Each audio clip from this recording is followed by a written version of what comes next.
In a small, dusty village named Rampur, there lived a boy called Raju, a bright young soul with dreams bigger than the sky, but habits lazier than a buffalo on a hot summer afternoon. Every morning, his mother would shout, "Raju, get up. The sun is already frying the earth." Raju would mumble, "5 more minutes, ma," and then sleep for another hour. He always said he wanted to do something big in life. He admired successful people in the nearby town, shop owners, teachers, even that constable who walked with pride in his uniform. But Raju never did anything consistently. One day he'd decide to exercise, the next day he'd skip it. One day he'd plan to study, the next day he'd be flying kites on the roof. Raju had dreams, but no discipline.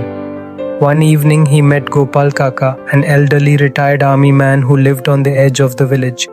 Every morning, like clockwork, Gopal Kaka would wake up at 4 o'clock a.m., sweep his courtyard, do push-ups, read, and then work in his garden. Raju was always curious. Why does he do all this? He has no boss, no school, no pressure. So one day he asked, "Kaka, why do you do the same boring routine every day? Aren't you tired?" Gopal Kaka smiled, wiped his forehead and said, "Beta, habits are like farmers. What you plant today grows tomorrow.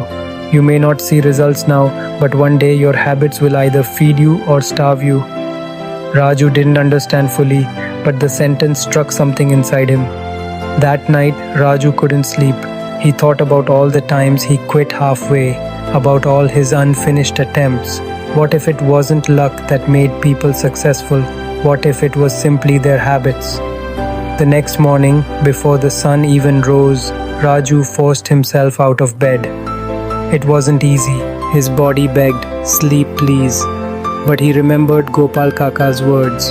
He washed his face, tied his shoes, and went for a run.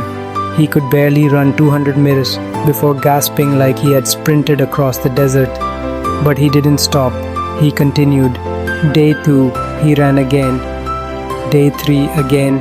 Day 7, his legs were still aching, but he noticed something different. He felt stronger. Then he added another habit, studying for 1 hour daily. No excuses. He told no one. He didn't announce it. He just showed up every day. Months passed. One evening, while resting under the banyan tree, he found himself smiling. His body felt lighter, his mind sharper. He had energy throughout the day. He didn't even realize when discipline became natural to him. One of his friends, Sir Sonu, asked, "Raju, how did you transform? You used to be the king of laziness." He laughed. "I didn't change in one day. I just kept repeating small changes every day until they became part of me." Soon an opportunity came. A government job recruitment rally announced physical fitness and written exams. Raju applied. On the physical test day, many boys from the village showed up. Some were overconfident, some were nervous. Raju calm. The whistle blew. They started running. Many boys sprinted fast, but got tired quickly. Raju maintained his pace, steady, controlled, disciplined. Months of habit carried him forward. When motivation failed, he cleared the first round. Then came the written exam. Others crammed last minute. Raju was already prepared. 1 hour a day for months had built a solid base. He cleared that too. Weeks later, a letter arrived. "Congratulations, you have been selected." Raju stood still. His hands trembled. His mother stared confused. He looked at her with tears in his eyes and whispered, "Ma, your son did it." She hugged him tight. The whole village celebrated. But the happiest person was not Raju. It was Gopal Kaka.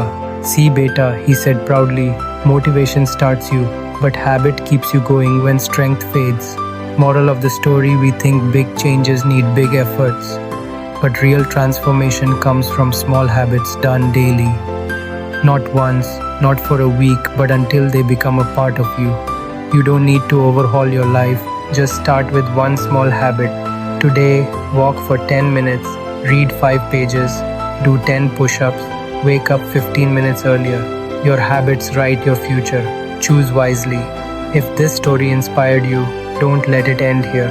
Start your habit today, no matter how small, because small steps lead to big change.